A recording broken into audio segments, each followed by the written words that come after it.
في الدنيا والآخرة لمن آمن به وعمل أعمالا صالحة أشهد أن لا إله إلا الله وحده لا شريك له وأشهد أن محمدا عبده ورسوله سيد الجن والبشر رب اشرح لي صدري ويسر لي أمري واحلل عقدة من لساني يفقه قولي اللهم أرنا الحق حقا وارزقنا اتباعه وأرنا الباطل باطلا وارزقنا اجتنابه قال الله تعالى في القرآن العزيز أعوذ بالله من الشيطان الرجيم الذين يستمعون القول فيتبعون أحسنه أولئك الذين هداهم الله وأولئك هم أولو الألباب صدق الله العظيم. Muslimin muslimat rahimahullah, pada malam ini, malam yang penuh dengan rahmat dan barakah, malam di mana hati kita sedang dihidupkan oleh Allah, malam 4 Rabiul Awal 1442 Hijrah. Kita mulakan dulu pertemuan yang berbahagia ini dengan sama-sama seperti lazimnya kita panjatkan kesyukuran kepada Allah Subhanahu wa Ta'ala, Tuhan kita semua yang bersifat dengan sifat kamalan, sifat kesempurnaan yang tak terhingga banyaknya, tidak putus-putus dikurniakan kita dengan pelbagai nikmat, pelbagai anugerah, di mana dengan segala nikmat dan anugerah kita dapat manfaatkan sepenuhnya untuk kebahagiaan hidup kita di dunia dan juga di akhirat Allah Subhanahu wa Ta'ala. Antara salah satu nikmat terbesar yang dikurniakan oleh Allah kepada manusia disebut oleh Tuan Husin Al-Mas'udi Al-Banjari di dalam kitabnya, iaitulah yang bernama Usul Tauhid, di atas tajuk Ma'rifah, iaitulah dia sebut nikmat itu ialah nikmatul irsyad, iaitulah diambil daripada kalimah rasyada dengan makna petunjuk, di mana nikmatul irsyad ialah nikmat eksklusif. Tuhan tak bagi kepada semua makhluk, Tuhan tak bagi kepada semua manusia, tapi Tuhan bagi hanya kepada orang yang Tuhan berkenan dan Tuhan redha sahaja. Tuhan bagi kepada orang yang dipilih oleh Allah Subhanahu wa Ta'ala sahaja. Jadi bila kita menerima nikmatul irsyad, kita mendapat tanda utama bahawa sesungguhnya kita merupakan manusia yang terpilih dan mendapat keredaan Allah Subhanahu wa Ta'ala. Masuk di dalam yang disebut dengan nikmatul irsyad itu ialah nikmat iman.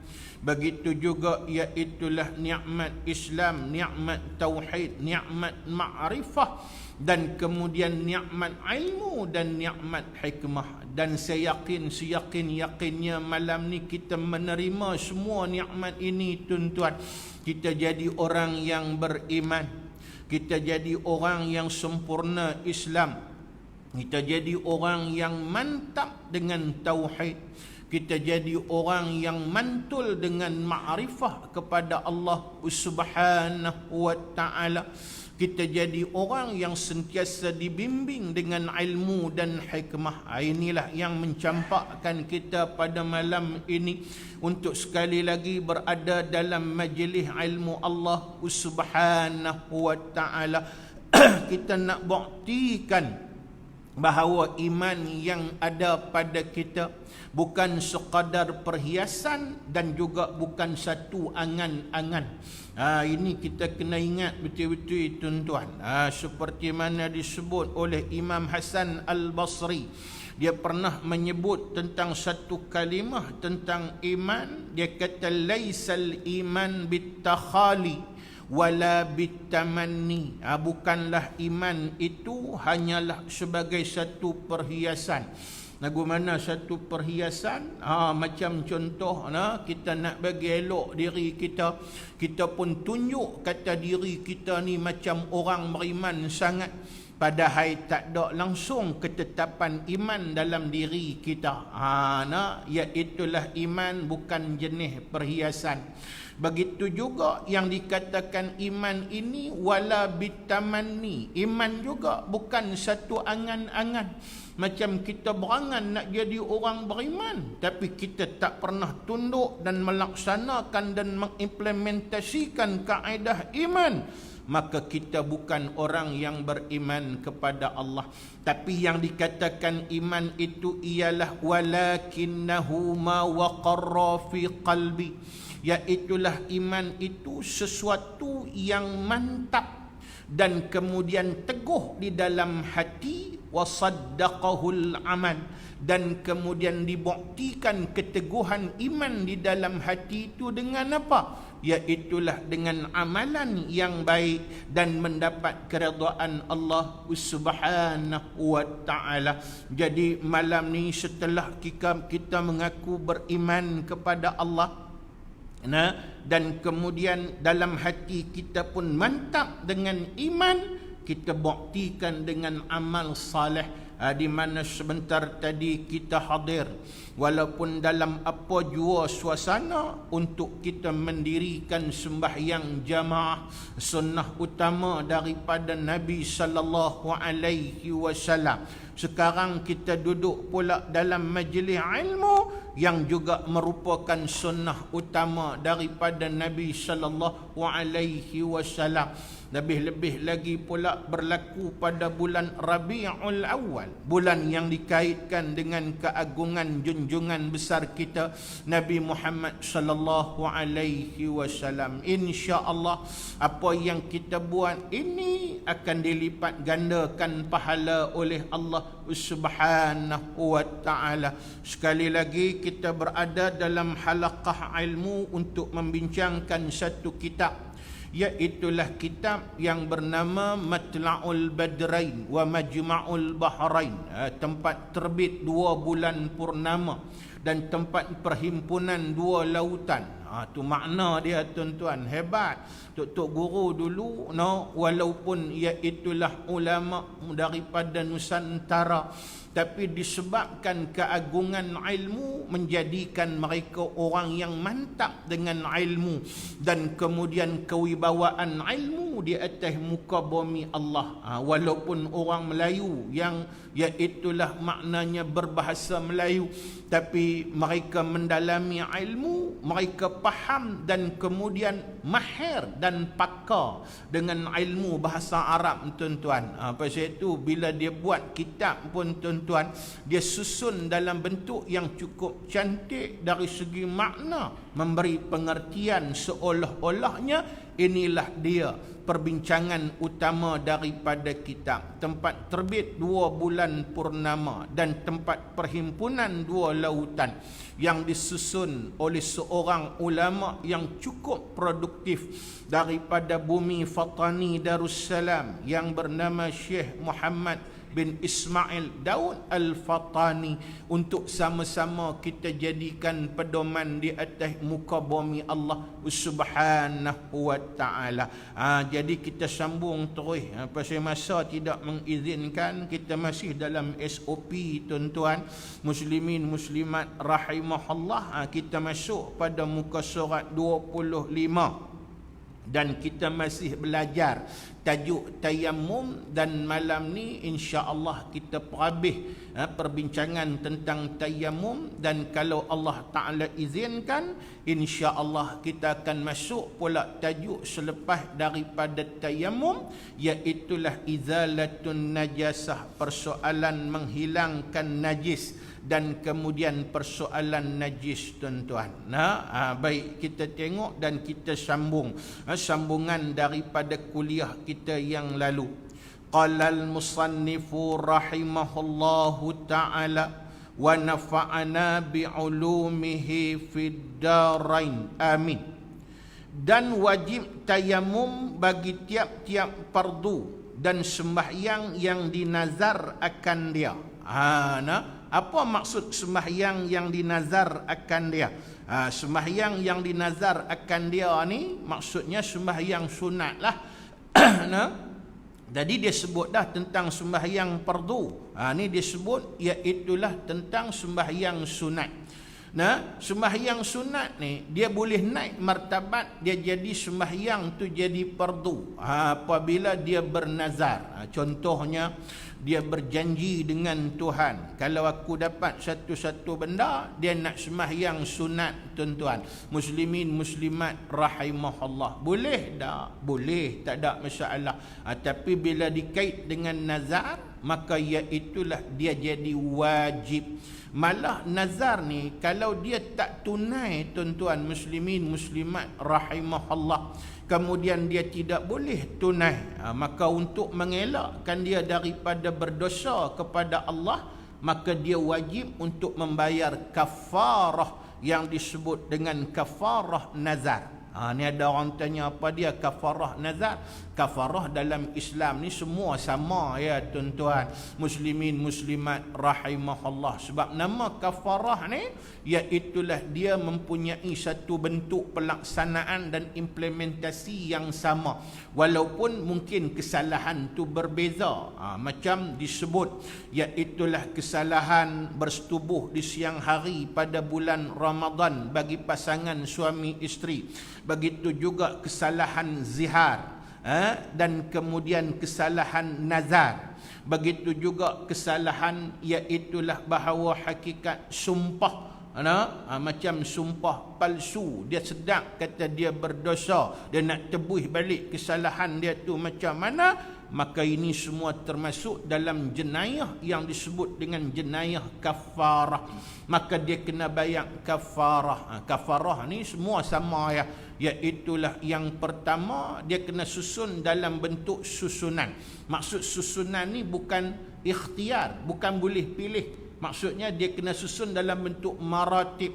Nombor 1, kalau tak mampu nombor 1, maka kena turun nombor 2. Kalau tak boleh nombor 2, maka turun nombor 3. Apa dia tuan-tuan? Yang pertamanya iaitulah merdekakan seorang orang Islam yang beriman, perempuan Islam yang beriman. Dan kemudian tak boleh, memang tak boleh lah, zaman kita tak ada. Maka yang keduanya ialah syahraini siyami syahraini mutatabi'ain, berpuasa 2 bulan berturut-turut. Kalau dia tak mampu, iaitulah yang barulah yang ketiga, it'amu sittina miskinan, bagi makan kepada 60 orang miskin. Jadi boleh, tak ada masalah. Maka bila dia bernazar, dia pun tunaikan nazar dia, maka sembahyang sunat tadi, maka dia jadi wajib tuan-tuan muslimin muslimat rahimahullah. Jadi dia sebut apa di sini? Dan wajib tayammum bagi tiap-tiap fardu dan sembahyang yang dinazar akan dia. Dia nak habaq apa ni? Dia nak habaq kata iaitulah maknanya sembahyang fardu wajib tayamum. Kalau kita tak mampu nak wuduk tuan-tuan, maknanya tayamum. Lepas tu satu tayamum untuk satu sembahyang fardu tuan-tuan muslimin muslimat rahimahullah. Jadi kemudian sat lagi kita nak sembahyang sunat yang dinazar akan dia, maka jadi sembahyang fardu lah. Maka dia kena ambil tayamum lain, tuan-tuan muslimin muslimat rahimahullah. Pasal apa? Pasal tayamum ni dia tak kuat macam wuduk. Dia cuma niabatan anil wuduk, sebagai pengganti kepada wuduk. Pasal itu dia tak kuat. Bila tak kuat, dia hanya boleh iaitulah untuk mengesahkan satu-satu fardu sahaja. Ini contoh dia sebut. Maka tiada dihimpunkan antara dua sembahyang fardu dengan tayamum yang satu. Maksudnya apa? Tidak boleh dijadikan satu tayamum untuk dua sembahyang fardu. Sekalipun mungkin kita kata hak tadi kita sembahyang zuhur, kemudian kita sembahyang pula ba'diyah zuhur. Tapi ba'diyah zuhur tu kita pernah bernazar kepada Allah Subhanahu wa taala, maka iaitulah dia jadi fardu. Jadi kalau nak sembahyang yang sembahyang sunat yang dinazarkan tadi ni, jawabnya dia kena buat apa?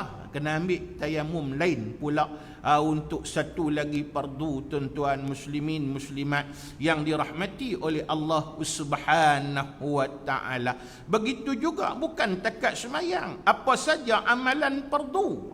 Contoh dia kata pula, dan tiada pula antara dua tawaf fardu.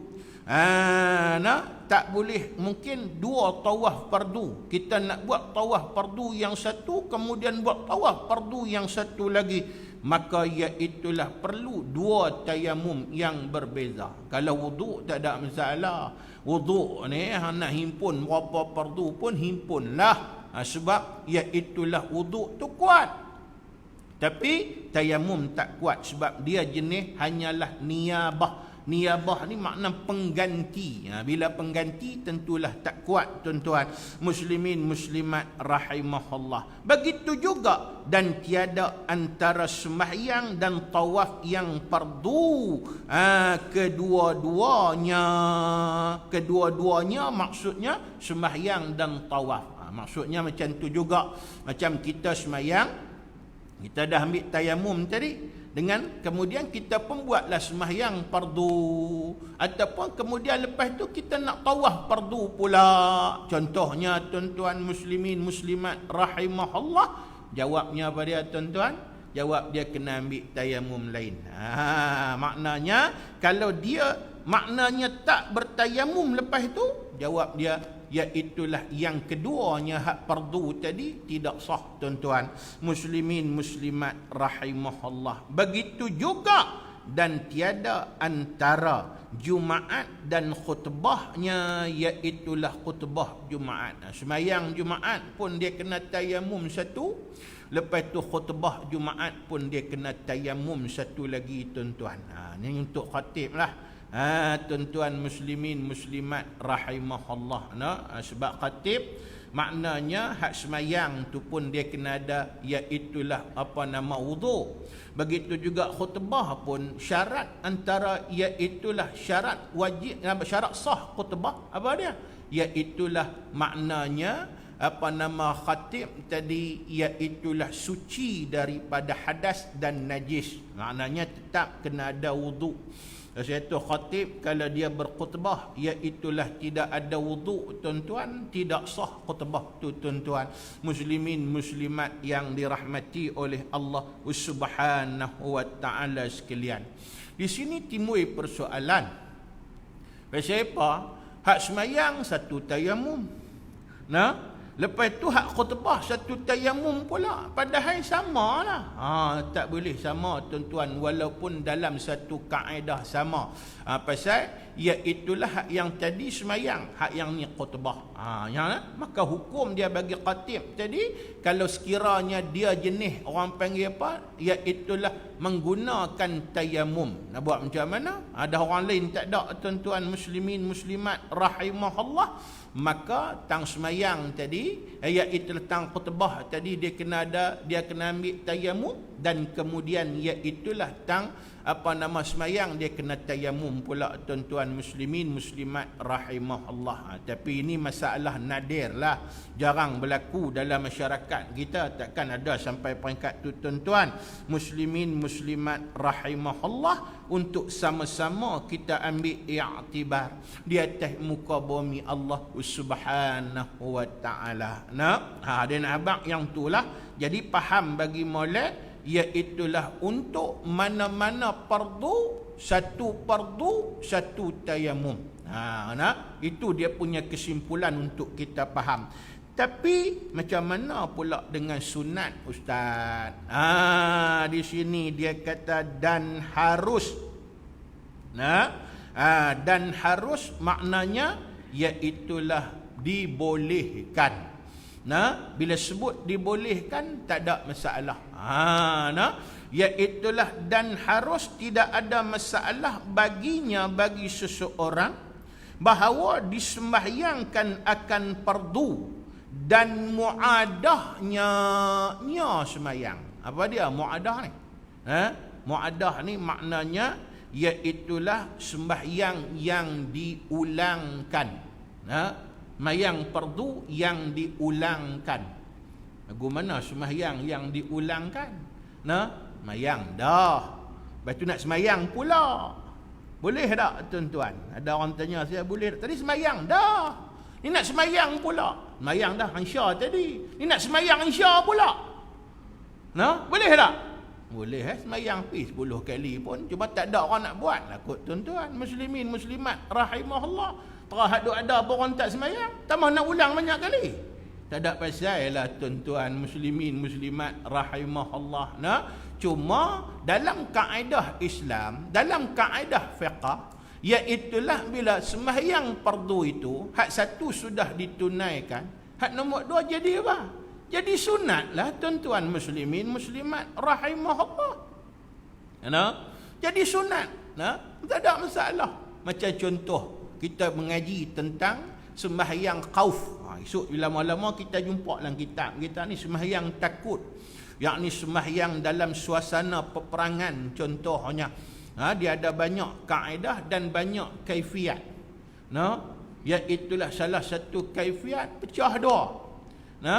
Macam askar sembahyang tu. Satu kaifiat iaitulah pecah dua. Satu orang main sembahyang dulu, satu kumpulan lagi pegang senapang. Di belakang orang duduk semayang tadi ni tuan-tuan muslimin muslimat rahimahullah. Tok imam semayang. Tok imam semayang sampai habis. Ni satu kaifiat. Kaifiat banyak. Ialah semayang qauf ni kaifiat banyak. Macam mana boleh jadi kaifiat banyak? Semua iaitulah berdasarkan sunnah Nabi sallallahu alaihi wasallam. Kadang Nabi pi perang ni, Nabi semayang lagu ni. Kemudian iaitulah pi perang satu lagi pula, Nabi semayang satu kaedah pula. Lepas tu pi semayang satu lagi, Nabi semayang lagu kaedah pula. Jadi boleh pakailah semua tuan-tuan muslimin yang dirahmati, muslimin muslimat yang dirahmati oleh Allah Taala. Satu kaifiat dia macam disebut tazak lah. Satu puak semayang, satu puak lagi tentera, pecah dua. Satu tentera, satu kumpulan tentera semayang sampai habis. Hak yang satu kumpulan lagi ni, iaitulah berdiri di belakang dan keliling pegang senapang. Jaga depa hak semayang ni tuan-tuan muslimin muslimat rahimahullah. Kemudian bila habis hak yang ni semua habis dah semayang, depa hak ni mangkit pula. Lepas tu hak yang puak tadi ni, iaitulah mai dua pula. Mai semayang pula tuan-tuan. Hak depa hak semayang habis dah jaga pula untuk, iaitulah depa hak yang kumpulan hak tadi duk jaga tadi untuk semayang pula tuan-tuan. Tok imam yang mana? Yang tu jugalah. Tadi tok imam tadi pun yang tu, lepas tu tok imam pun nombor 2 juga. Hak yang tu juga. Habis tok imam semayang 2 kali. Apa masalah dia? Tak ada masalah apa? Semayang 2 kali pun tok imam tadi. Cuma hak tok imam iaitulah yang pertama bagi dia jadi fardu lah. Hak kedua tadi jadi sunat tuan-tuan muslimin muslimat rahimahullah bagi tok imam tadi. Tapi bagi makmum tadi, iaitulah dia dapat kesempurnaan sembahyang berjamaah tuan-tuan muslimin muslimat rahimahullah. Boleh ke ustaz? Hak tu imam tadi, dia hak nombor 2 dia semayang, dia jadi sunat dah. Dia tak ada masalah. Sebab itu bila kita mengaji sembahyang, tentang sembahyang jamaah, apa takrif jamaah tuan-tuan? Sembahyang jamaah ni apa takrif dia? Ribtu salatil ma'mum bi salatil imam. Nak ikat sembahyang makmum dengan sembahyang tu imam. Sebab itu dalam persoalan jamaah, bukan persoalan imam tu sangat dengan makmum, tapi makmum dengan imam, tuan-tuan muslimin muslimat rahimahullah. Apa maksud dia? Maksudnya ialah, sebab itu dituntut untuk kita melaksanakan sembahyang berjamaah. Dapat banyak mana pun kesempatan untuk sembahyang berjamaah, hidupkan sembahyang berjamaah. Lepas tu pula, iaitulah kalau kata dan takat mana pun ada pahala jamaah. Dan pahala jamaah ni lebih besar daripada pahala sembahyang seorang, tuan-tuan muslimin muslimat rahimahullah. Pasal itu orang yang mukmin yang baik, dia akan hidup sembahyang jamaah walau apa jua keadaan. Macam contoh, kalau boleh di masjid, dia mai di masjid. Lepas tu tak ada kesempatan nak mai masjid, tuan-tuan, di rumah. Cari anak-anak, imam duduk jadi makmum belakang dia. Dapat pahala jamaah juga, tuan-tuan muslimin muslimat rahimahullah. Lepas tu pergi supermarket, masuk waktu, masuk dalam surau supermarket, contohnya, tuan-tuan muslimin muslimat rahimahullah. Maknanya tengok ada orang sembahyang, kita pergi ikut. Takat mana dapat, dia tetap dapat pahala jamaah. Jangan jadi budaya sembahyang seorang-seorang. Yang ni tengok banyak dalam masyarakat kita, tuan-tuan. Iaitulah kalau budaya seorang ini seolah-olah dia menolak hadiah daripada Allah Subhanahu wa taala. Satu pakcik tanya saya, dia kata, macam mana ustaz, kita nak ikut macam mana kau tu sembahyang apa? Kita bukan tahu. Ingat tadi syarat jamaah. Syarat jamaah kita nak ikut imam. Bukan imam tu nak pimpin kita. Kita nak ikut pemimpin. Maknanya ikut sudah. Dia sembahyang apa, tak ada masalah. Semua sembahyang kita boleh ikut, tak ada masalah. Kecuali satu sembahyang yang kita tak boleh ikut, iaitu sembahyang jenazah, tuan-tuan muslimin muslimat rahimahullah. Saya kita sembahyang Lahor, tentu kawan tu sembahyang jenazah. Kita punya tunggu, tak tahu kawan tu bagi salam dengan rokok pun tak, sujud pun tak. Tak tahu ceritalah, tuan-tuan muslimin muslimat rahimahullah. Tu kaedah dia untuk kita faham dalam persoalan ini. Jadi muadah ni maknanya sembahyang yang diulangkan. Dapat pahala tak? Pahala lah, tuan-tuan muslimin muslimat rahimahullah. Lagi satu muadah ni, setiap daripada muadah ni, selain daripada dapat pahala sunat, dia dapat satu, dia panggil pahala tampung. Lagu mana pahala tampung? Pahala tampung ni kut-kut lahat tadi sembahyang fardu tadi ni. Iaitulah bahawa hakikat sesungguhnya ada kurang tang mana-mana sikit sebanyak, tapi tak membatalkan sembahyang. Jadi nak tampung dengan muadah. Itulah, tuan-tuan muslimin muslimat rahimahullah. Macam contoh haji lah, sama haji hak nombor 1 kita pi haji hak nombor 1, tu fardu lah. Lepas tu dapat peluang pihak kedua, dapat peluang pihak ketiga, yang tu tak jadi fardu dah, tuan-tuan muslimin muslimat rahimahullah. Tu ada perbahasan dia untuk jadi pedoman kepada kita di atas muka bumi Allah Subhanahu wa taala. Jadi mana tahu, contohlah kita sembahyang Isya dah tadi. Lepas tu kawan mai pula, tadi kita sembahyang seorang-seorang contoh. Lepas tu kawan mai kata, jom kita buat sembahyang jemaah, kita pun nak ra'i dia, ikut belakang dia, tuan-tuan. Jadi sembahyang ni nama dia sembahyang yang diulang, sembahyang yang dimuadah. Maka kita bertayamum tadi, boleh tak? Boleh ya.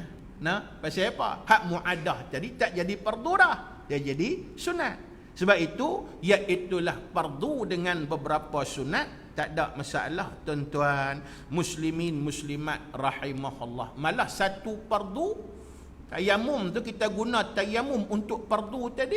Lepas tu dengan beberapa sunat. 3-4 sunat. Boleh?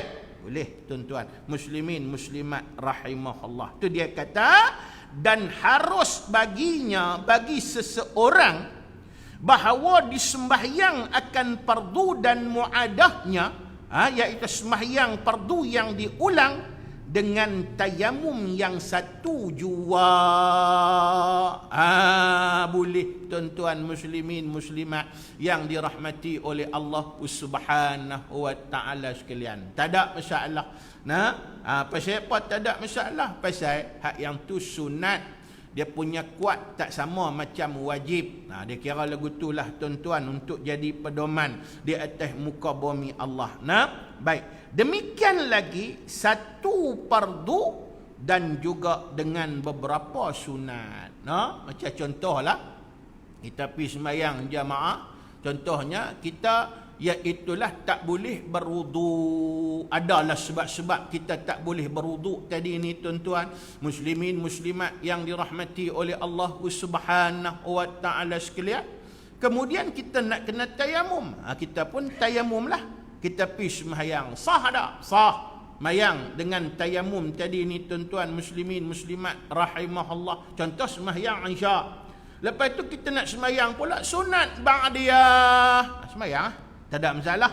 Boleh. Tak payah ambil tayamum lain tuan-tuan muslimin muslimat rahimahullah. Kemudian nak baca Quran pula. Baca. Buatlah berapa amalan sunat pun tuan-tuan. Ini kesempurnaan dalam pelaksanaan segala ibadat dan juga implementasi yang menjadi amalan yang telah diletakkan oleh ulama yang muktabar di atas muka bumi dengan petunjuk Allah dan juga petunjuk Nabi sallallahu alaihi wasallam. Dan Imam Jurjawi menyebut iaitulah ini memperlihatkan bahawa kesempurnaannya syariat Allah Subhanahu wa taala. Tuhan yang bagi jadi kita. Pasal itu Tuhan letak hukum pun terbaik dan pelaksanaan yang sempurna untuk kita amalkan di atas muka bumi Allah Subhanahu wa taala. Pasal itu seorang ulama pula daripada India, ulama sunnah India yang agung yang bernama Syah Waliullah Ad-Dehlawi. Saya tanya pula Dehlawi itu daripada mana? Delhi lah, daripada India. Tapi bukan sebutan Delhi, sebutan dia Delhi, bukan Delhi. Kamptunya tuan-tuan, dia punya pronunciation dia. Jadi sebab itu dia bila dinisbahkan dia jadi Ad-Dehlawi. Syah Waliullah Ad-Dehlawi ni dia kata tuan-tuan muslimin muslimat rahimahullah dalam satu tulisan dia sebut iaitulah dia kata sempurnanya syariat Allah kepada manusia ni memperlihatkan bagaimana sifat rahimnya Allah Ta'ala kepada manusia. Sayangnya Tuhan kepada makhluk. Bagaimana tunjuk sayang dia salah satu pelaksanaan syariat lah. Contohnya iaitulah macam kita tengok macam contoh diberi izin untuk bertayamum kalau tak ada air. Lepas tu pula kalau semayang pula tak boleh berdiri, boleh duduk. Tak boleh duduk, boleh berbaring. Tak boleh berbaring, contohnya berbaring boleh tapi tak boleh bergerak apapun, isyarat boleh. Tang semayang tetap kena semayang. Tapi iaitulah ada rukhsah, ada keringanan yang diberikan. Di sini kalau kita tengok, kalau Tuhan nak paksa juga contoh, boleh tak? Contoh Tuhan tak bagi sembahyang duduk, memang kena berdiri juga. Ni tak boleh berdiri, berdiri juga. Boleh tak? Boleh. Ikut suka Tuhan. Pasal apa? Pasal dia yang meletakkan hukum. Dia nak berhukum apa pun tak apa tuan-tuan muslimin muslimat rahimahullah. Dan kalau dia buat hukum macam tu, boleh kita kata dia zalim. Zalim lah, dah tak boleh berdiri suruh berdiri juga. Tak boleh juga tuan-tuan kita nak buat zalim. Pasal apa? Tuhan, dia itulah jawapan dia mudah. Tuhan yang bagi jadi kita ikut suka nak letak lagu mana pun. Tapi Tuhan ini bersifat dengan sifat kamalat. Pasal itu tanda kamalat Allah Subhanahu wa taala masuk juga di sana sifat kasih sayang. Dan satu kasih sayang Tuhan jadi manusia. Tuhan faham kelemahan manusia. Pasal itu Allah Subhanahu wa ta'ala dia bagi keringanan sampai peringkat tu. Janji semayang.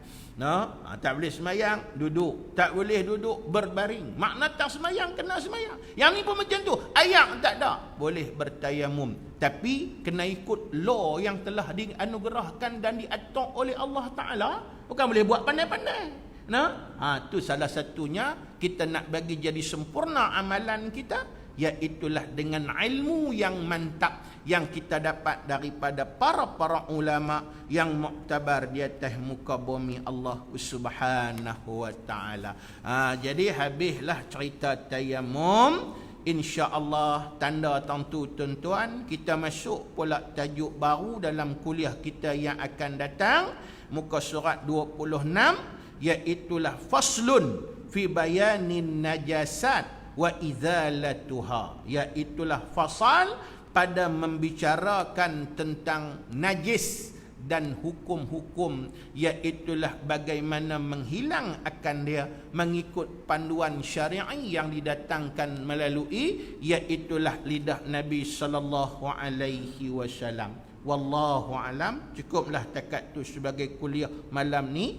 Saya mohon ampun dan maaf kalau ada silap dan salah.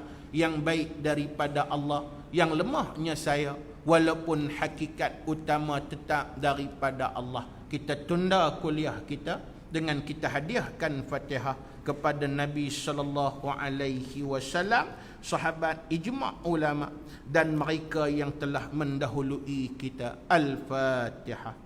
A'udzu billahi minasyaitonir rajim. Bismillahirrahmanirrahim. Alhamdulillahi rabbil alamin, arrahmanir rahim, maliki yaumiddin. Iyyaka na'budu wa iyyaka nasta'in. Ihdinas siratal mustaqim, siratal ladzina an'amta 'alaihim ghairil maghdubi 'alaihim waladdallin. A'udzu billahi minasyaitonir rajim. Bismillahirrahmanirrahim. Alhamdulillahi rabbil alamin, hamdan yuwafi ni'amahu wa yukafi'ul mazidah. Ya Rabbana lakal hamdu kama yanbaghi li jalali wajhika wa 'azimi sultanik. Allahumma zidna ilman wa faqihna fid din wa 'allimna ta'wil. Ya muqallibal qulub tsabbit qulubana 'ala dinik wa 'ala ta'atik wa 'ala maghfiratik. Rabbana atina fid dunya hasanah wa fil akhirati hasanah wa qina 'adzaban nar. Wa sallallahu salamu alaihi walhamdulillahi rabbil alamin. Wassalamu alaikum warahmatullahi wabarakatuh.